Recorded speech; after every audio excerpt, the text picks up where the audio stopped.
I hereby introduce to you Mr. Michael Veazey.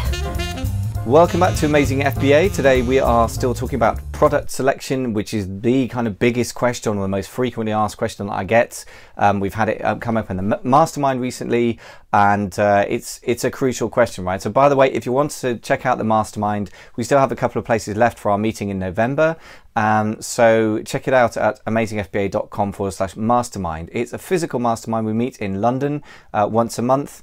And for anyone who works online, I really advise you to get some form of offline meeting with real entrepreneurs into your life, however you organize that. My mastermind is one way of doing that. It's not the only way. If you want to check it out, please do. Otherwise, get yourself some physical contact, guys, because otherwise you go nuts absorbing information online and not discussing with real people. The second best alternative I can offer you there is a Facebook group. So it's amazingfba.com/FB. F as in face, B as in book. About 600 members there, so it's not too sort of extreme, you know. It's not like the tens of thousands of people you get in other groups, where I'm a member of other groups where I know the quality of info is good, but it's just overwhelming. So anyway, if you want some more input, that's where to go for it. Now, to the task in hand. Today we are talking about product selection. So to quickly review, we have gathered our product ideas, however we did that. Maybe we used an app, maybe we just did brainstorming and looking around the shops and so forth. Then we have checked the demand is healthy overall, and I would look at the dollar or pound or euro value rather than the units, so that it doesn't really matter to me if I'm going to sell 10 units at $100 a month or 1,000 units at $1 a month. I mean, actually that's probably a bit low. I would probably want to sell a few $1,000s a month, right? Depending on the profit margin. The higher the profit margin, the less interested I am in sales volume per se, you know, or the revenue, right? Then I'm looking at demand depth. Is it dominated by one or two players? Which brought us on to brand dominance. Is there a brand that is going to command all the high prices and the rest is left a dross? Is there a private label brand there that is not a famous brand? There's obviously somebody private labeling stuff in China, but is there going to be a price war with them, or can I differentiate my product sufficiently from them? Today, really, we've got to just take that further and look at the competition. So if the other things stack up, this is what I'd be looking at. If they don't, I would already eliminate that potential product and move on to another product category. So the most important thing I can say to you is time is money, time is opportunity cost. Do not invest a lot of time in investigating something which is clearly a losing product. Just move on, okay? Don't get emotionally attached to a product unless there's really going to be some numbers that make sense, right? Ideally, you want both. You want to love the product and the numbers make sense. But if the numbers stop making sense, get rid of the product, right? Do not fall in love with and get obsessed with the product where the numbers don't make sense, and don't waste any more time on it. Move to the next. Good. So having said that, assuming that your product has passed muster with these other things, I would then look at the average reviews, and at this point, I wouldn't just look at the average reviews. I'd actually go into the product listings, and I would look at the products as well. Having said which, if the average review number is really high, then it may be that you're not going to be able to compete. If you've got 1,000 reviews on the top 3 or 4 or 5 products, it's not going to look very plausible if you're there with 5, 10, 15, 20 reviews, right? Now, if you're going to the USA, and this is something I'll be investigating in great detail with my sort of my buddies in the Amazon space who are doing serious numbers and are in a position to test this stuff out. If you're in the USA right now, it's getting harder and harder to launch stuff. So you need to be cautious about going into a market where you're going to have to get really high reviews, and for that matter, really high sales volume as well, right? So if you need to get to, say, position 6 on page 1, if you're going to need to make 50 sales a day to get to that position, you're going to have to do a very aggressive launch, but then you're going to be coming up against the new terms of service that Amazon has come up with. Now, that is something I'll be investigating for myself and with my friends as well, but I would caution you against going into that. I think you want to get somewhere where you don't have to give a number of units away that is too aggressive, and where the number of reviews you need to get is not too high, because now the barrier to getting reviews is getting higher all the time because of the new terms of service, right? If you're in the USA. If you're in the UK at the moment, at the time of recording, so sort of late October 2016, that is not yet such a problem, but I see it coming down the line. So either way, I certainly think in the USA, you've got to be cautious about going to a marketplace where you need to sell too many units in order to rank on page 1. And I think you do want to aim for page 1, even in the USA. and I would be very cautious about going in somewhere where you need a high number of reviews, right? So those are 2 warning signs. Now, if those 2 things still check out okay, and maybe giving 10 units a day away for a couple of weeks, so maybe an average of 10 units a day, somewhere in the middle of page 1, so about 300 units a month, is still quite a good spot to aim for. In terms of your giveaways, it's doable, right? Now, then the review side of it, you need to make sure that it's not going to be a crazy number. Now, how many is a crazy number? I don't know. I personally would want to see some spots on page 1 where I can still rank with about 50 reviews, right? So that is a kind of traditional number. That's how long is a piece of string, really.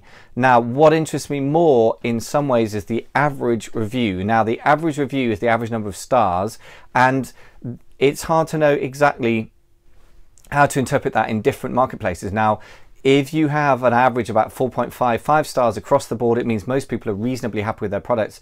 Other than that, or there's a lot of fake giveaways and fake reviews, not fake, but not very genuine, shall we say, which is why Amazon's been slamming down on it. But it could be that you'll find a marketplace where pretty much everyone's got between 3.5 and 4-star average review, which means there's a lot of unhappy people, which tells me, personally, I interpret that as, well, most people expect this product to do this job, and actually it does a job that is less good. And that could be a worrying place to be, because actually if you end up selling a product that everyone's unhappy with because of the very nature of the product is it doesn't really do what it's supposed to, that could be a bit of a headache. So really what I would rather see is that some people have got a decent average review between 4.5 and 5 stars, and some people have got between, say, 3 and 3.5 or 3.5 and 4 stars, right? And that means that quite a lot of people are failing to please the general public with their products, but some people are succeeding. Now, that is quite good news, because it means you can beat the people if you can make a better product. The next thing I would do at this point, assuming that you have hit those criteria, and if you haven't, just walk away. So if everybody hates their products, I wouldn't go into that marketplace. If everyone loves their products, I would be less inclined to go into it as well, right? But if there is a spread, that's a good sign for me, because some people can satisfy their customers and some don't. And I want to look in great detail then, and I would also then look at each and every listing on page 1, which is why I do not suggest you do this unless it's crossed the other criteria, because this starts to take serious time up, right? But it's time well spent if it's spent on a promising product only, right? I'll just reiterate that, because how you spend your time is really important in the early months of creating a business, really important. So I would look at each and every listing, and I want to see the quality of the main shot is really, really, really important. I want to see what price it's selling for and the relationship between the apparent price of the main shot and the quality, right? Then I want to compare all the products on page 1 in that way, in detail. And I want to get a good feel for price and where I might be able to insert my product, and how realistic pricing wise can I offer something that is going to be of equal quality. Now, you don't know yet because you haven't done your sums, but you want to begin to get a feel for that. And then I would look at every listing and look at all the shots. Are they using models, as in, not as in beautiful people necessarily, but are they doing lifestyle shots with showing the product in action? Are they showing it from different angles? Are they even using all 9 shots? Okay, so the crass ones is only using 2 or 3 shots. If they have a big brand name, they can probably get away with that, so don't get overexcited, but it does give you some kind of leverage over those people. Are they really professionally shot? Are they really beautifully shot? Are they using models? Are they doing lifestyle shots? That kind of thing, right? Now, do not assume that you can compete with a mediocre product with a massive famous brand because they're only using 2 photos, right? Maybe they're using just 2 photos because that's all they need. Maybe they're lazy because they can afford to be, right? If it's another private label product and they're just using 2 photos, and you can do a slightly better product and use all 9 photos and do better photos, that's a better position to be in. But good photos is not enough to differentiate your product. You're going to need to create a really genuinely different product if you're truly going to compete in most marketplaces on Amazon these days, if you're not going to get shopped on price. And that is when the profit disappears, folks. You do not want a price war. That's the #1 thing. So to quickly review, you're basically looking at the competition now in great detail. The average review is really, really important. The number of reviews is not so important, but you've got to be within shouting distance. Like if the nearest people around, say, position 5 or 6 on page 1, assuming you're aiming for that roughly, so above the fold, that's a sweet spot to be in, then if you find that people around you with 200 reviews, you can probably get away with having 100 reviews. And that's probably doable, even though these days that's harder in .com than it used to be. If you're on .co.uk or .de, which are the main European marketplaces, that is UK and Germany respectively, you're probably going to be looking at a lot lower reviews anyway. Competition is just less of a problem in the UK. So assuming you've got to this point with the process and you've gone through the demand numbers and demand still makes sense, then in that case you are probably quids in. If the the competition is manageable, fantastic. And also you can still do incentivized giveaways and reviews in the UK as of the time of recording. So that's most of the basics for checking out the competition. At some point soon, then you're going to have to get your spreadsheet out and start doing profit and loss calculations, and that is where the rubber hits the road and you're going to have to spend some serious time. So once again, eliminate before you investigate and eliminate before you calculate. Do not start doing spreadsheets on something where the market data is just obviously rubbish. So what I mean by spreadsheets on that is don't bother calculating profit and loss on something if the competition is going to kill you anyway, right? So just don't